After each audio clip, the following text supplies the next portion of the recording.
Hi, this is Troy from Andover, Massachusetts, and you're listening to the Letterpod. Hi, this is Brandy from Middletown, Connecticut. Happy 10th anniversary, North American Letterboxing. I stayed awake for hours again last night, searching for a reason to keep up the fight.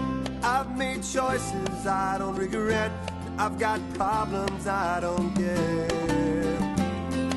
Welcome to episode 11 of the Letterpod. I'm your host, Jack Bear. In this episode, we're celebrating anniversaries. As I'm sure you all know by now, it's our 10th anniversary of letterboxing in North America. Our anniversary year for letterboxing really began in April, because if we went back 10 years ago, that was when the first article in the Smithsonian Magazine was written about letterboxing here in North America. And on a more personal note, the Letterpod is now turning 2 years old. Choi started this Letterpod back in June of 2006, and here we are 2 years later and still going strong. Thank you, Choi. So let's get the celebration going. In this episode, we have another installment of Dear Crabby. I got a chance to catch up with Yorkshire Tortoise across the pond in England, talking about our letterboxing roots. We have a brand new Stampeaz Stumper for you, and we have a Tales from the Trail with Orion and her experiences at the Birth of American Boxing event in North Carolina.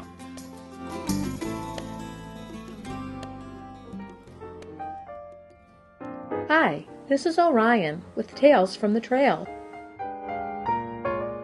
On this, the 1-year anniversary of the Letterpod, I'd like to tell you a tale from a trail that recently took me from Massachusetts down to North Carolina.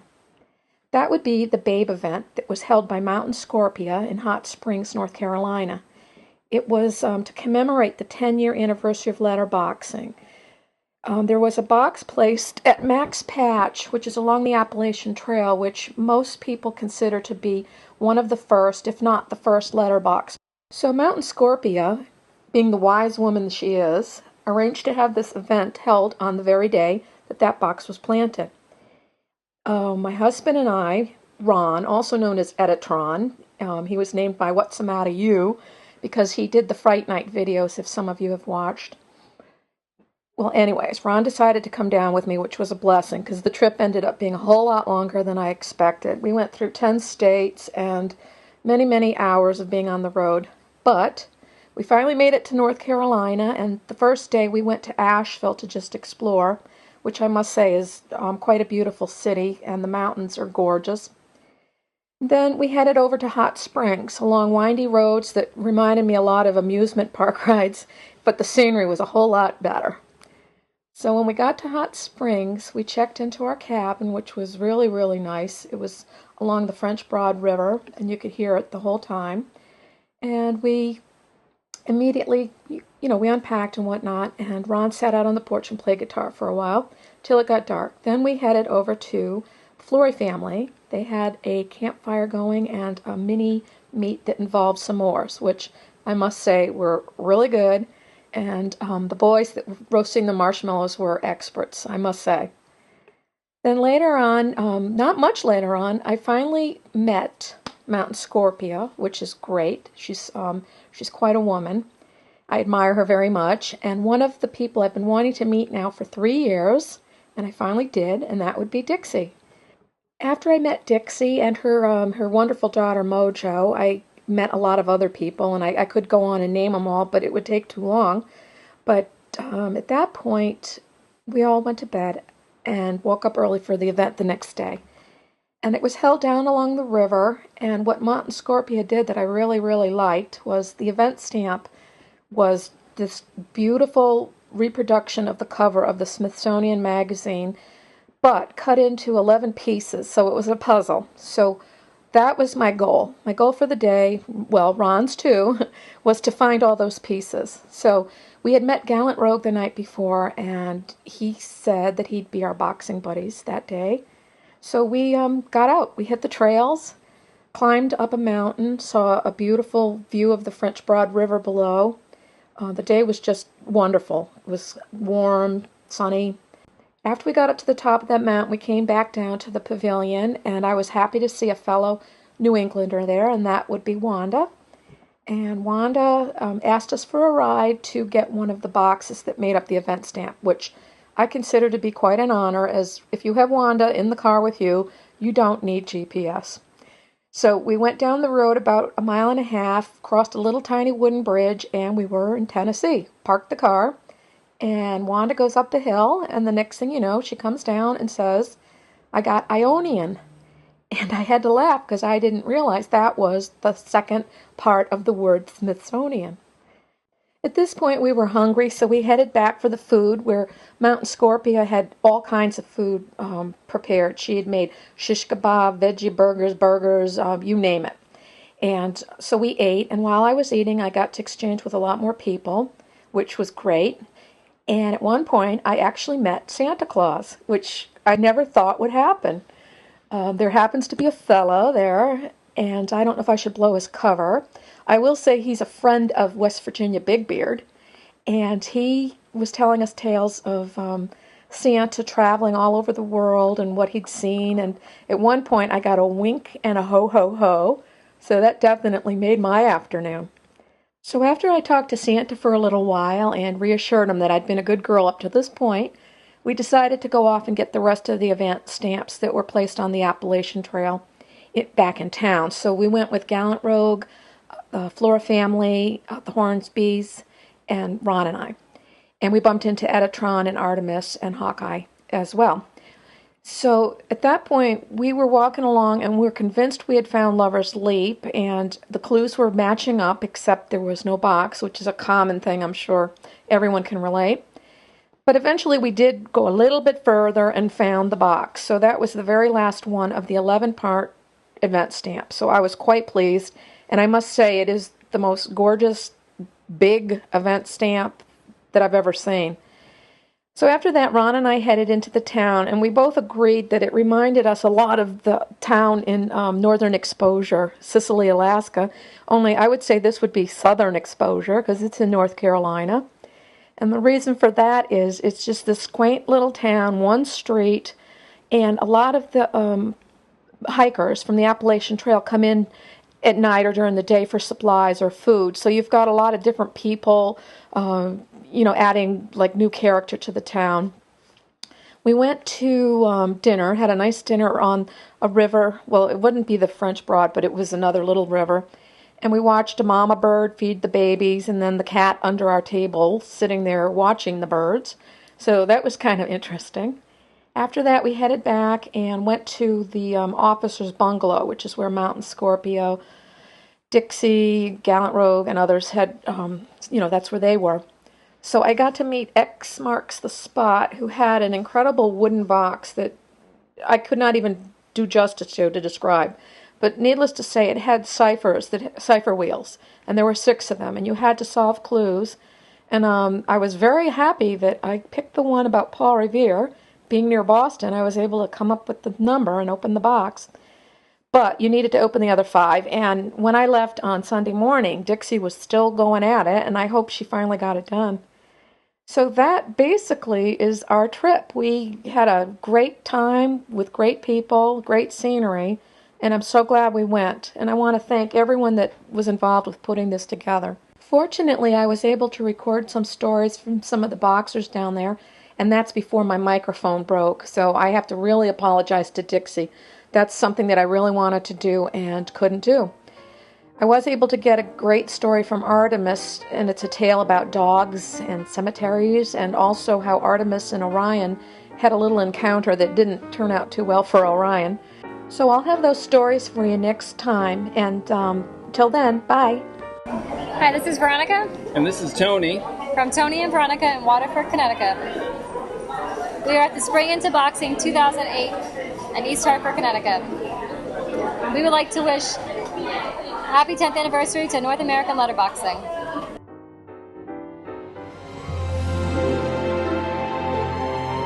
It's time for another question for Dear Crabby.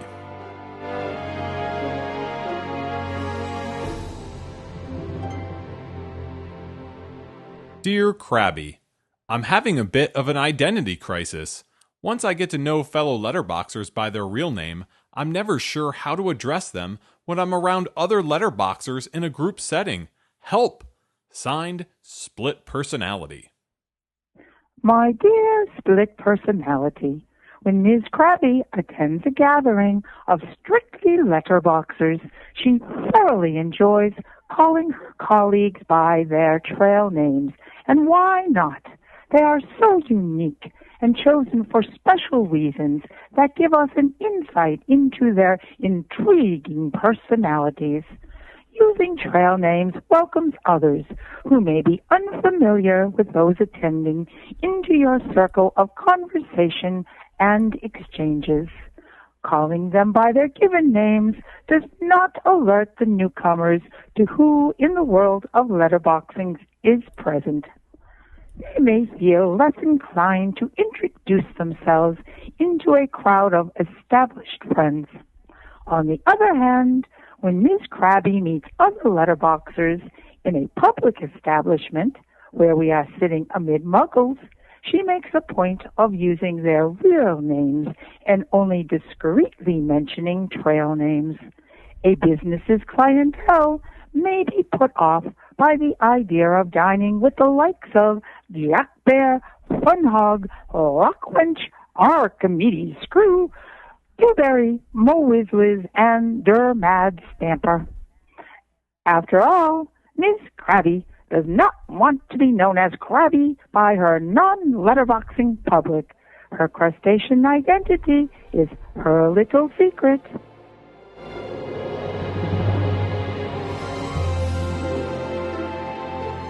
Thank you, Miss Crabby.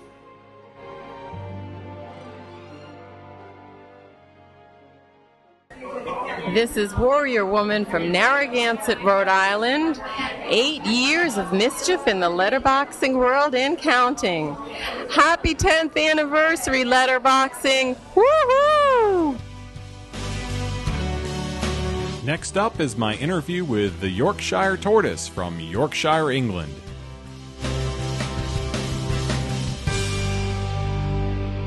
I'm on the phone with Yorkshire Tortoise. How are you today? I'm fine. It's a lovely day here, and I hope it's just as nice for everybody in America out letterboxing. Well, I have a lot of questions for you, but first I want to know how and when did you get involved in letterboxing? Well, I started in the mid-1980s. I was on holiday in Dartmoor with a friend of mine, and we were sat having a drink in a pub. And somebody sat next at the table next to us suddenly went across to the bar and came back with a rusty old biscuit tin. And to our amazement, they started to take things out of it, a book and various bits and pieces, and we saw them writing in it. And we were sat there absolutely puzzled. And after they'd taken it back, we asked them what it was all about. And, of course, it was a letterbox in a pub, and they explained about letterboxing out on the moors and how you could follow these clues, and they'd take you up the tors. And we just thought it was absolutely amazing. And they had a special name of their own, and so we sort of wanted to start having a look at it as well. When we visited another pub, we asked if they had a letterbox, and a lot of the time people stared at us blankly because this was way back in the 1980s, and most of them didn't have letterboxes. But then we did find one or two pubs, and in the back of the pub letterbox, there were some clues to letterboxes out on the tours. Then one day we decided we were going to go and have a look for those. And we created our own name, which was the Bumbling Bees. Nobody will know it now. And I'd like to lay it to rest here, because back in the mid-1980s, I carved my own stamp in an eraser.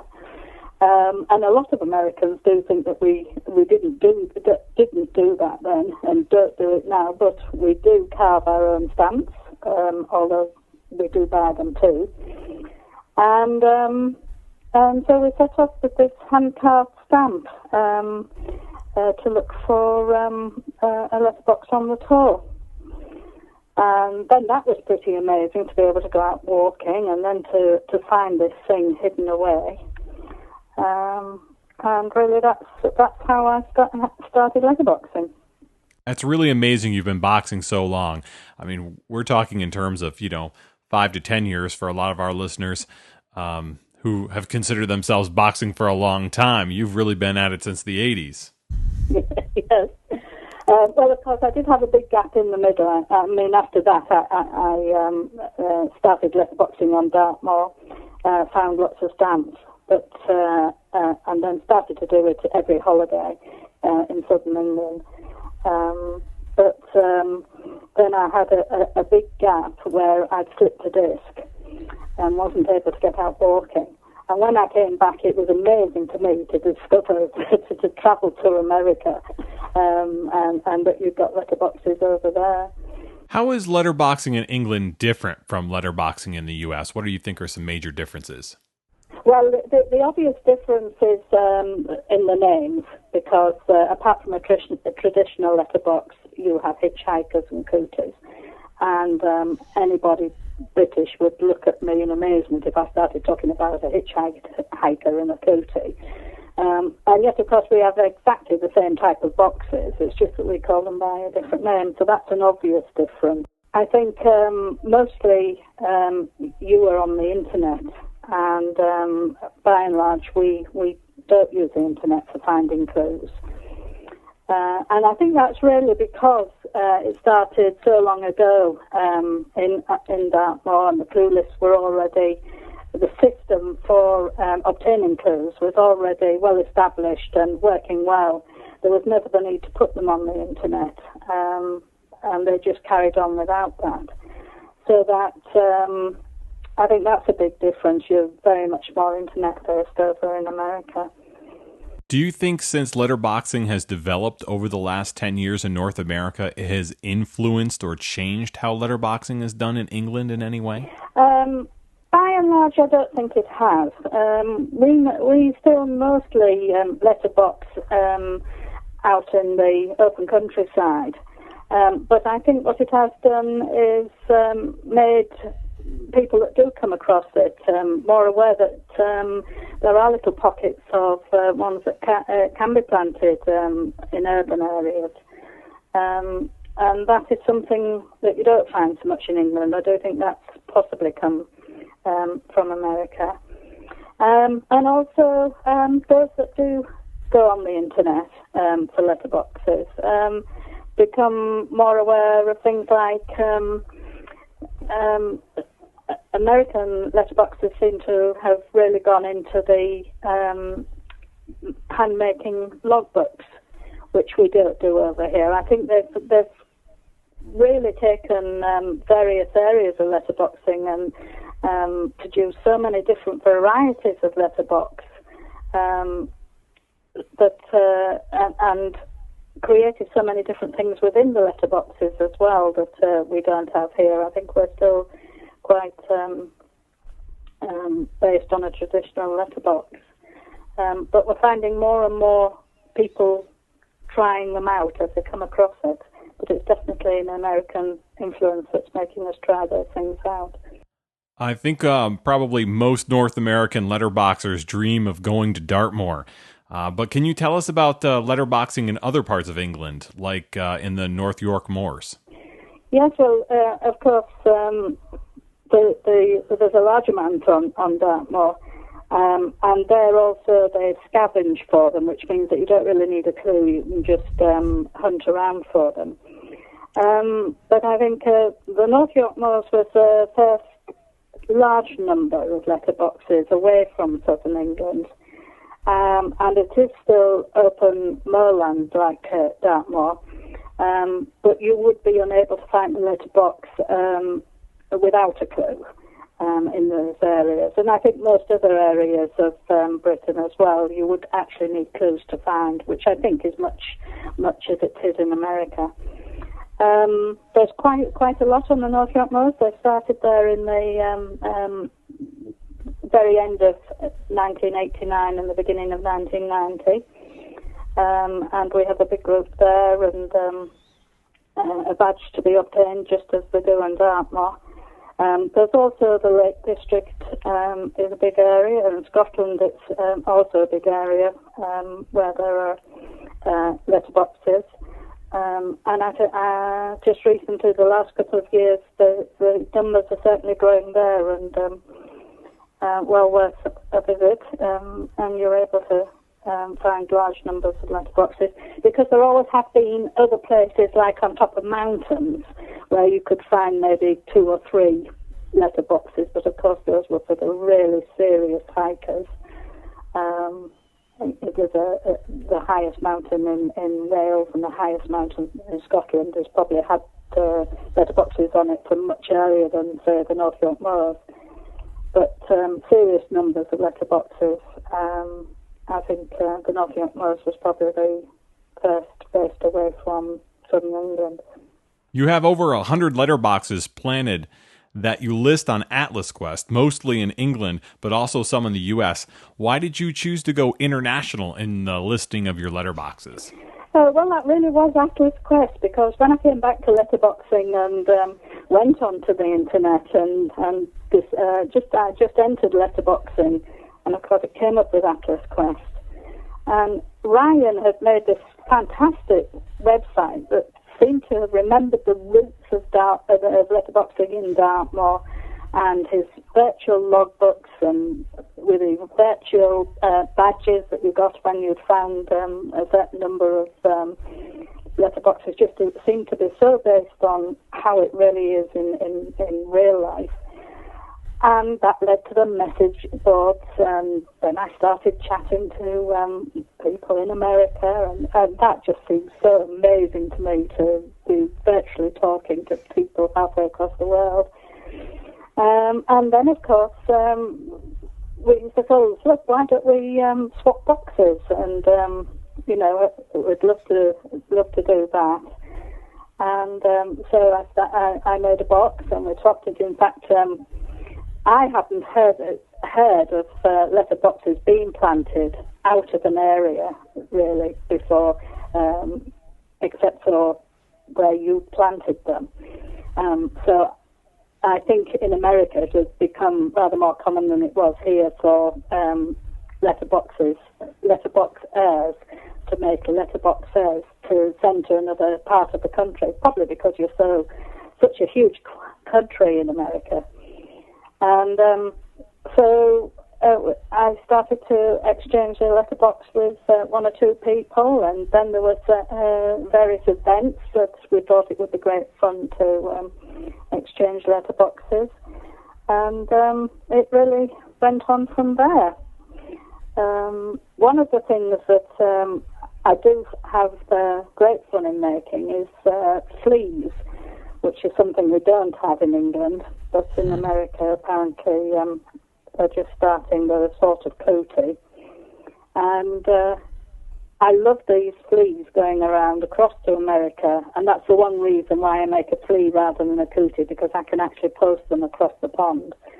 And from there, they just travel from person to person, and every now and again I get little messages on Atlas Quest saying, oh, we found your flea, and they tell me all about the different parts of America, and it's just so interesting making these contacts and learning about the various parts of America. Well, Yorkshire Tortoise, I want to thank you for being with us this afternoon. Well, your afternoon, my morning. And it was really a pleasure to talk with you and get your perspective on this. Do you have any well wishes for our Letterboxd listeners around the world? I do indeed, yes, especially with it being your 10-year anniversary. I hope that you continue letterboxing just as you are, and discovering new varieties of letterboxes. And in all your celebrations that you have, I hope you have a really good time. And it's wonderful to speak to you, Jack Bear, and I think your podcasting about letterboxing is absolutely amazing. And I think you're doing a wonderful job. Oh, thank you so much. I owe you a drink. Thanks a lot. Hi, this is Mark Pepe. And Sue Pepe. We are at the Spring Into Boxing 2008 event in East Hartford, Connecticut. And we'd like to wish everyone a happy 10th anniversary, especially to North American Letterboxing. And we hope to see you all in Oregon in September. It's time for the Stampeaz Stumper!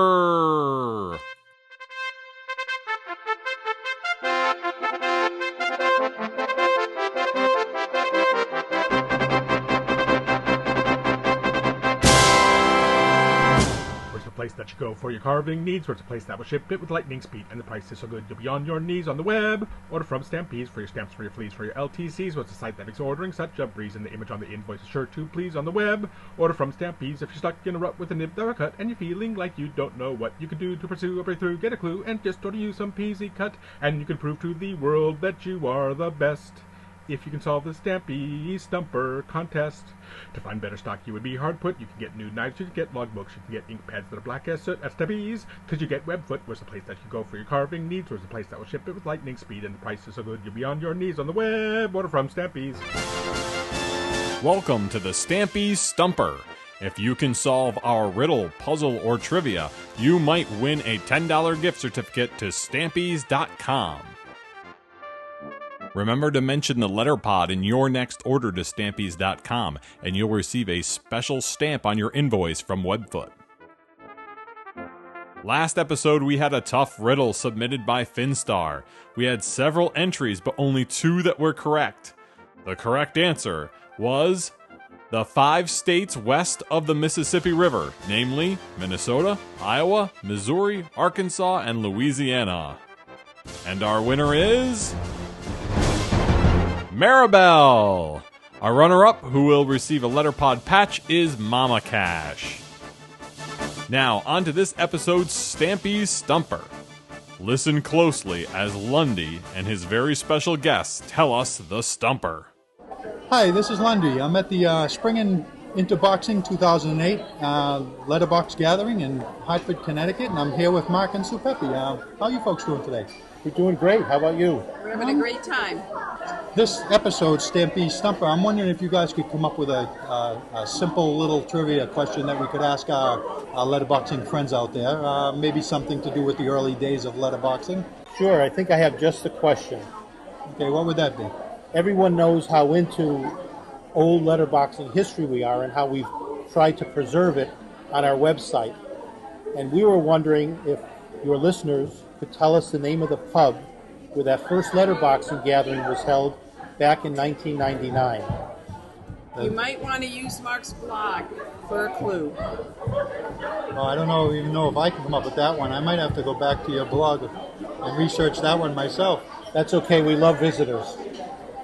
If you know the answer, go to the virtual letterbox called Stampeaz Stumper number 2 and enter your answer in for the passkey. Winners will be randomly selected from the find list on that virtual letterbox before the next Letterpod episode. Good luck! Na, na, na, na, na, na, na. Oh, na, na, na, na, na, na. Hi, I'm Wanda. And I'm Pete. We're Wanda and Pete from Charlestown, Rhode Island. And I'm happy because I just got back from the 10th birthday party of letterboxing that we celebrated down at Hot Springs, North Carolina, near where the first box was planted, a post-Smithsonian box at Max Patch Mountain, right along the Appalachian Trail. And we had a great birthday party down there. And we're still boxing strong up here in Connecticut at the Spring Fling. Hi, this is Music Woman from Glastonbury, Connecticut, and I'd like to wish Letterboxing North America a happy 10th anniversary.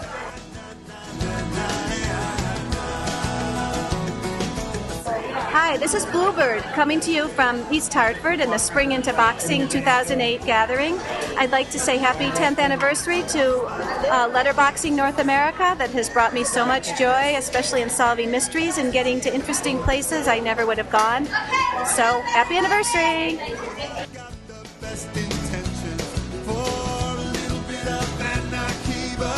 Well, that's all we have time for today. I want to thank Orion and Lundy for all of their help with this episode, and to all of our special guests and well-wishers. I hope the celebrations continue this year, and I sincerely hope that all of our listeners will consider getting to the Live and Breathe Letterbox gathering in September in Oregon. Music in this episode was Buying Time and Consequence Free by Great Big Sea from the PodSafe Music Network. Thank you for listening, and remember, you can read show notes and order your own Letterpod embroidered patch at letterpod.podbean.com. See you next time on the Letterpod.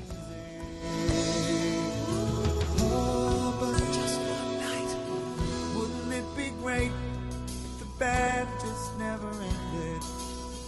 We could stay out late, and we would never hear last call.